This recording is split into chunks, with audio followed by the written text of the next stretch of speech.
Həmişə velosiped sürmüşəm, amma 2011-2012-ci illərdə mən Ədliyyə Nazirinin müavini işləyəndə Vüqar Salaxovla tanış oldum. Həmişə istəyirdim şəhərdə velosiped sürüm, çünki biz Avropaya gedirik, görürük dünyanı və həm çox velosiped sürən insan o sürən zamanı hətta euforiya olur. Çünki birisi o havada, o belə bir gözəl bir klimat yaranır. Euforiya insanda yaranır və amma mən həmişə istəyirdim professional belə də məşğul olum velosipedlə. Gəncədə böyümüşəm, o vaxt o qədər şərait yox idi. Amma Vüqar Salaxovla yaxından tanış olandan sonra biz Ədliyyə Nazirliyinin pensiya xidmətində velosiped komandası yaratdıq.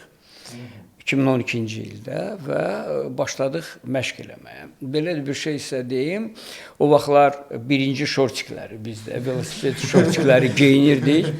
Bəziləri mənə deyirdi ki, sən generalsan, nazir müavinisən, şortikdə velosiped sürür. O biri tərəfdən də başa düşmək olmur, şortiksiz necə sürmək? Başqa necə sürmək?